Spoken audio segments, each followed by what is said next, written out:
জনাব তারেক রহমান আমাদের দলের ভারপ্রাপ্ত চেয়ারম্যান, তিনি আগামী 25শে ডিসেম্বর, আমি আবার রিপিট করছি যে আগামী 25শে ডিসেম্বর তিনি ঢাকার মাটিতে আমাদের মাঝে এসে পৌঁছবেন। আমি আপনাদের এখন যে বার্তা দেব, এই বার্তা শুধু আপনাদের জন্য নয়, সারা দেশের মানুষের জন্যই একটা স্বস্তির বার্তা নিয়ে আসবে। আমি আপনাদের অত্যন্ত আনন্দের সঙ্গে জানাচ্ছি যে আমাদের দলের ভারপ্রাপ্ত চেয়ারম্যান, আমাদের কোটি কোটি মানুষের সবচেয়ে প্রিয় মানুষ, যিনি দীর্ঘ প্রায় 18 বছর ধরে নির্বাসিত অবস্থায় রয়েছেন বিদেশে, এবং বিগত প্রায় 1 যুগ ধরে তিনি গণতান্ত্রিক আন্দোলনকে নেতৃত্ব দিয়েছেন এবং আমাদের দলকে নেতৃত্ব দিয়েছেন, এবং আমাদের যে গণতন্ত্রের উত্তরণের যে ছাত্র গণ অভ্যুত্থানের নেতৃত্ব দিয়ে আমাদেরকে সাফল্যের দ্বার প্রান্তে পৌঁছে দিয়েছেন।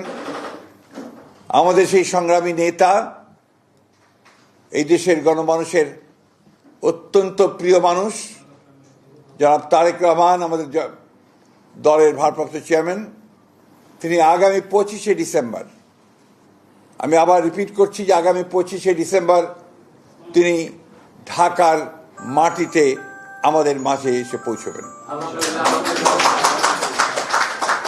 আমরা আমাদের দলের পক্ষ থেকে, সকলের পক্ষ থেকে আমরা তার এই আগমনকে শুধু স্বাগত নয়, আমরা আনন্দের সঙ্গে আমরা সমগ্র জাতিকে জানাতে চাইছি।